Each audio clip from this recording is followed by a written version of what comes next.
नमस्कार viewers, good morning. Bengal का चुनाव तो हुआ, भाजपा का काफ़ी 2/3 सीट मेजोरिटी से जीत जाना एक बहुत अच्छा संकेत है। पर कहीं ना कहीं एक सियासी रायता वेस्ट बंगाल की previous chief minister Mamata Banerjee ने फैला दिया है।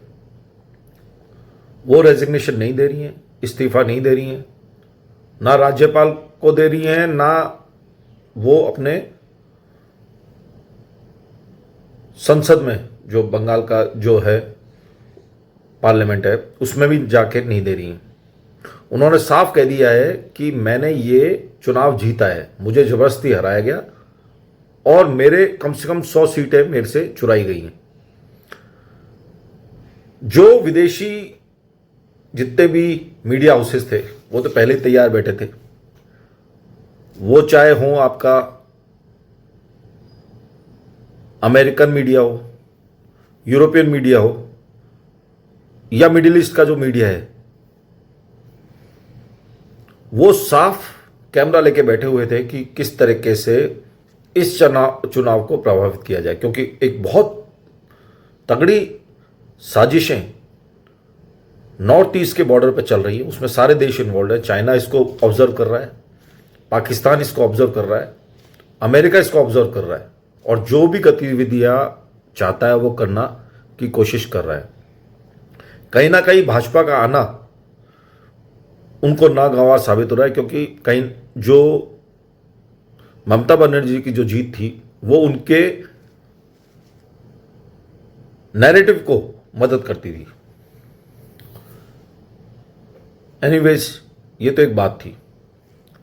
अब ममता बनर्जी जब ये शो कर देंगी या ये साबित करने की कोशिश करेंगी कि ये चुनाव बेईमानी से जीता गया है, इसमें सेंट्रल एजेंसीज इन्वॉल्व हैं और उसको छुपाया भी नहीं जा सकता। मीडिया में वो साफ दिखता है। हालांकि उनका जो मकसद था वो ये था कि टीएमसी के जो अनवांटेड वर्कर्स हैं, जो वायलेंस फैला रहे थे पूरे बंगाल में, उनको रोकना था और कहीं ना कहीं जो डर था वोटर्स के दिमाग में उसको दूर करना था। ये था मेन मकसद था इलेक्शन कमीशन का। पहले ही वहां पे इतना ज़्यादा वायलेंस होता था कि लोग वोटिंग में जाने से डरते थे, तो वो डर कहीं ना कहीं हटाया गया, सिस्टमेटिकली हटाया गया। वहां पे फोर्सेस भेजी गई या जो भी है, जो आप देख सकते हैं मीडिया पे बहुत आसानी से अवेलेबल है, उसको कोई रोका नहीं जा सकता, आप आराम से देख सकते हैं।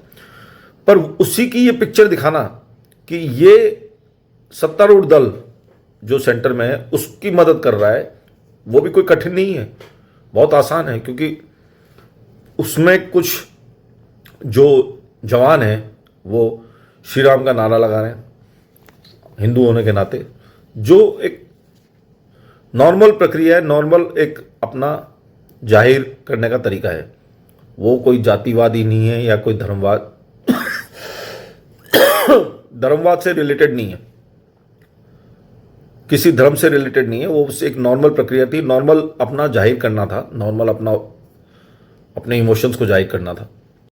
तो बाकी जो बाहर के जो जितने भी वो चैनल्स हैं उनको ये शो करने में कोई कठिनाई नहीं महसूस होगी इन क्लिप्स के द्वारा कि इलेक्शंस में रिगिंग हुई है, बेईमानी हुई है या जो भी हुआ है।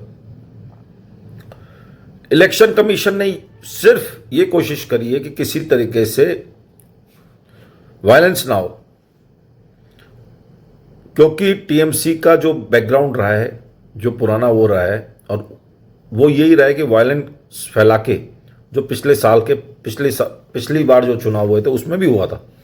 जो भी डिस्कशन है, जीता है नहीं जीता है, कैसे जीता है, अब ये नए चैप्टर को, एक नए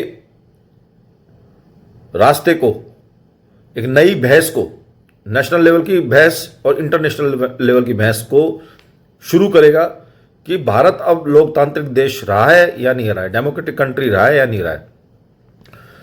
क्योंकि इतनी सारी फोर्स दिखा के ये शो आसानी से किया जा सकता है कि जो इलेक्शन हुआ है वो कहीं ना कहीं सीआरपीएफ या central forces, military forces, paramilitary forces की छत्र छाया में हुआ है और उसके बिना हो भी नहीं सकता था। यह बिल्कुल क्लियर है। पर बहस का मुद्दा तो मिल गया। अल जजीरा चैनल जैसा बोल रहा है कि अपने स्टेटमेंट दे रहा है इस इलेक्शंस के बारे में। बांग्लादेश की पार्लियामेंट में ये डिस्कशन पहले ही हो चुका था। मैंने जो आपको पिछले वीडियो में बताया कि भाई भारतीय जनता पार्टी आ रही है, उनकी इंटेलिजेंस एजेंसी पहले ही बोल रही थी करोड़ों अरबों रुपए इसमें लगेंगे कि किसी तरीके से इस बहस को बढ़ाया जाए। हमारे बहुत सारे दुश्मन हैं आस पड़ोस में, बॉर्डर्स पे, इस पे वो किसी ना किसी तरीके से इस बहस को बढ़ाएंगे कि ये डेमोक्रेटिक इलेक्शंस नहीं थे, लोकतांत्रिक तरीके से जीत नहीं हुई है भाजपा की। इस बात पे वो लोग तवज्जो देंगे और कोशिश करेंगे कि इस मुद्दे को पूरे राष्ट्रीय, अंतर्राष्ट्रीय, ग्लोबल जियोपॉलिटिकल वे में दिखाया जाए। और ममता बनर्जी तो पूरी कोशिश कर ही रही है, क्योंकि वो कहीं ना कहीं हार गई हैं और खींच भी है और बहुत ज़्यादा वोटों से हारी है। 2/3 मेजोरिटी उनके पास है ही नहीं। और अभी तो बहुत सारे जितने भी उनके मंत्री हैं या बहुत सारे जो उनके नेता हैं या जो एमएलएज हैं, वो हो सकता है टूट के भारतीय जनता पार्टी भी ज्वाइन कर लें। तो इसमें कोई दो राय नहीं है। तो आप समझ सकते हैं कि ये इलेक्शन एक नई बहस को जन्म देगा। बहुत बहुत धन्यवाद। मेरे चैनल को लाइक करिए, सब्सक्राइब करिए, शेयर करिए। बहुत बहुत धन्यवाद। आपका दिन शुभ रहे।